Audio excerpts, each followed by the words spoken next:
Good morning, Mystics. I hope everyone is having a wonderful moon day on this Monday. So today, this is a Vlogtober day 3, and I wanted to talk to you about devotional candles. So, and everyone check out today's mug. Ah, yes, I love her. Anyway, so yesterday I talked a little bit about what I do on Sundays, and I talked about refreshing my altars and replacing the candles and things like that. So I thought today would be a good day to talk about devotional candles, mainly because I'm creating a few new ones, or you know, I say new ones to replace ones that have already burnt out. I use a lot of 7-day candles, and I did talk about how to use 7-day candles in a previous video a couple weeks ago, and I'll link it here in case you want to check that out. But so I don't just throw candles down on an altar and call it good. Now I do have tea light candles on several altars that may not have any kind of, I may not have dressed them in any way or done anything with them. Sorry, my camera's all shaky. Sorry, guys. Anyway,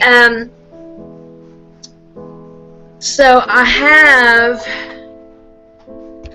some just plain candles that don't necessarily have anything to them. They're just tea light candles, and most of the time I mainly use those to just give myself a little bit more light when I'm working, especially if I work with that altar mainly at night.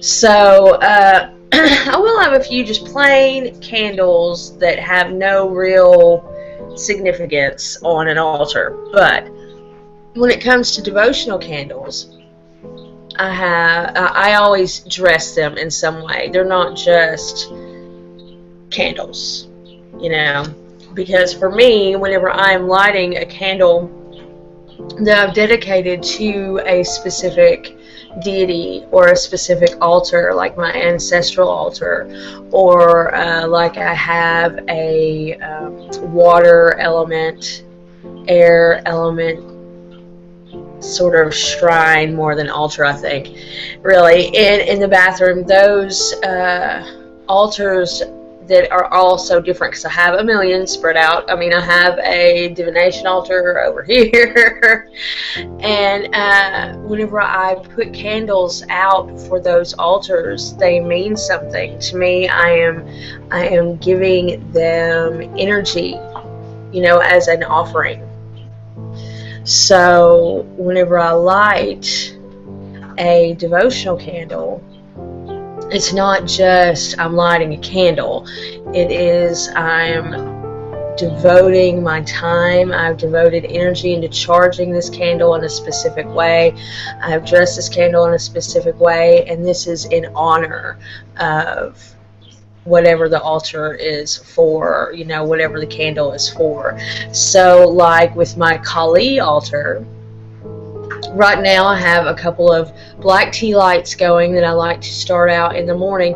I work with her at night, not just because she is a dark goddess, because my first, well, so far every encounter with her has been through dreams. So whenever I sit down in front of her altar, that's in, right now it's in my bedroom, and light her devotional candle, which right now is it's a skull candle, several small skulls on it, and it's anointed with, right now, for some reason, it's like patchouli and frankincense, which is super interesting to me, an interesting combination. But every time I go to create, to work with her candle, before I set it on the altar, those are the oils I'm always drawn to. So I like to be very spontaneous and just instinctual whenever I dress a candle for a devotional candle for an altar. And for her right now, it's patchouli and frankincense. So well, you know, it's all for her, so it's up to her, in my opinion. But it's beautiful. It smells wonderful, and whenever I go to light it with intent. You know, I focus on Kali. I focus on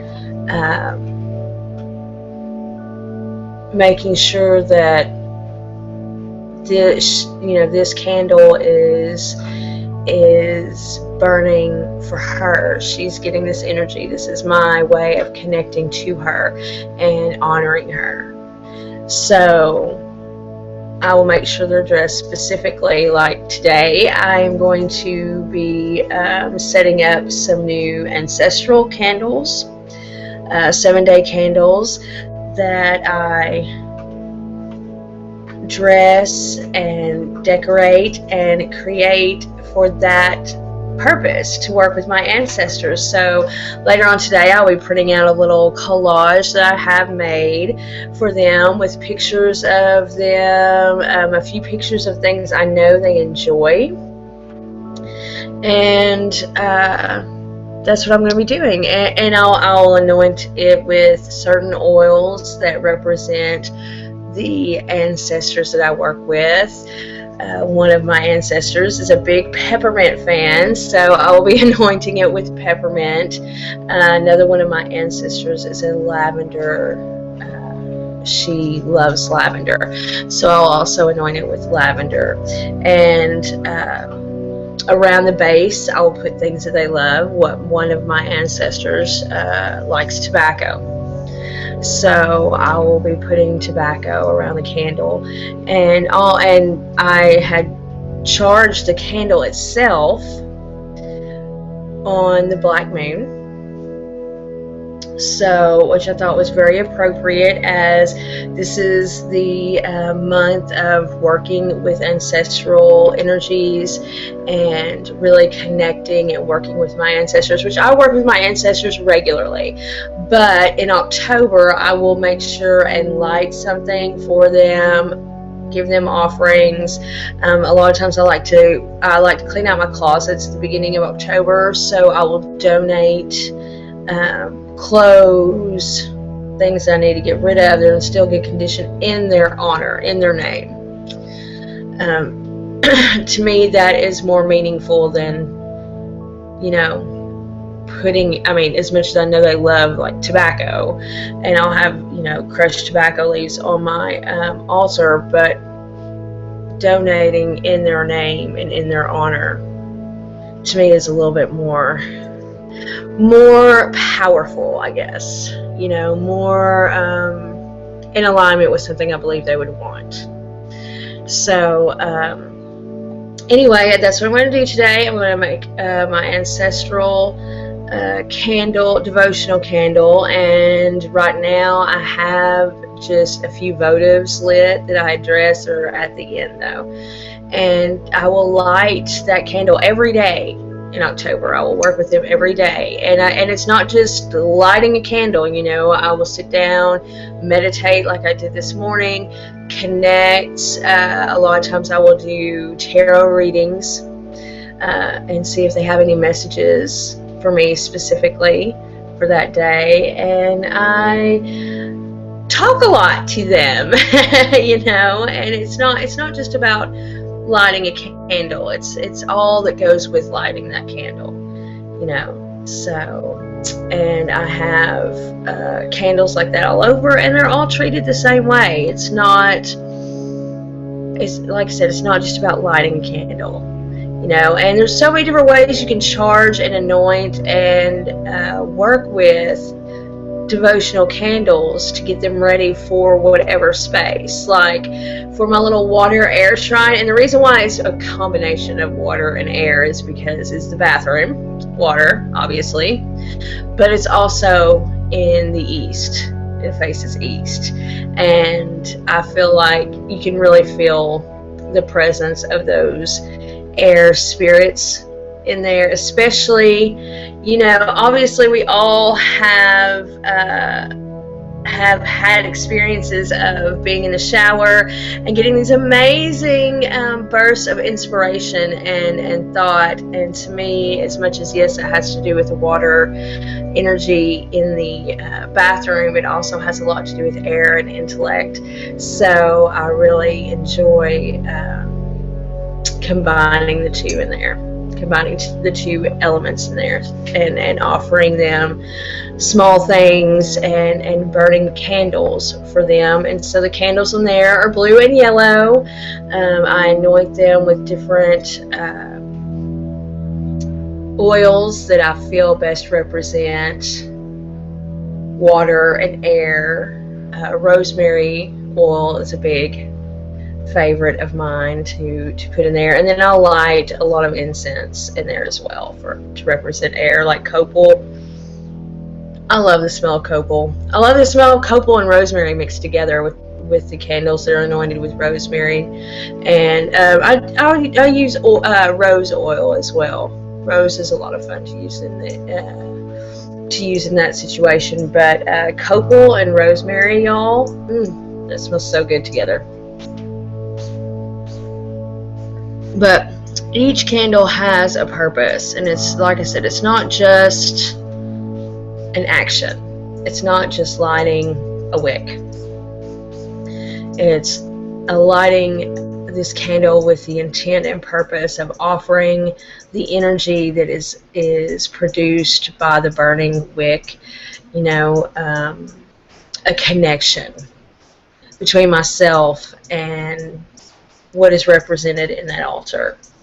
So that is what I do, guys. And there's a ton, like I said, there's a ton of ways to anoint. You can also, for my water and air spirits, I charge those candles before I light them, before I anoint them, on a crystal grid. If I'm lucky enough that it's storming when I'm getting ready to charge my candles, I will put them in a safe place. You don't want them to get wet, but I'll put them in a safe place, but close to a window or outside on my covered porch, so I can really absorb that storm energy. Because to me, storm energy is a really interesting and powerful representation of both water and air elements. So, and things like that. So, y'all, there's just so many ways you can anoint, charge, and prepare a devotional candle. And to me, it should be something special. It should be something more than just a candle. So that is what I am doing today, and I hope y'all got a little information from this and a few ideas. And if you have any creative, interesting ideas in the way you make devotional candles, or what you do to prepare your candles for certain altars, please let me know in the comments below. I would love to hear about it. I also wanted to tell y'all, right now I am burning some incense from the lovely Nadia of Lady Jayne's Bewitchery, and it is her Samhain incense, and y'all, oh, it smells so good. My nose is just like, oh, it smells fabulous. It is so awesome. I'm not going to burn another one until Samhain, because just the smell and the energy coming from that incense is just amazing. And it just, I don't know what's in it, but y'all, it makes me think of Samhain. It makes me think of Halloween. It is just amazing. So, and she sent me so much incense, and I just love her, y'all. There's very few witches I talk to regularly in my, privately, personally, and she is just a wonderful, beautiful lady that I truly enjoy talking to, and I'm so blessed to know personally. So if you are wanting fabulous incense, amazing candles, she sent me a Samhain candle too, and I'm not going to burn that until Samhain, but oh, it smells so good. It's so hard, y'all, to save this stuff because I just want to burn it and smell it. But if you are looking for quality incense, quality candles, Lady Jayne's Bewitchery, I will put a link, y'all, in the description below. She has amazing products, so check her out if you haven't. And thank y'all for watching so far. This is not so, the Vlogtober is not so bad. We'll see how it goes. So y'all have a wonderful Monday. Thanks again for watching, and I will talk to y'all tomorrow. Bye.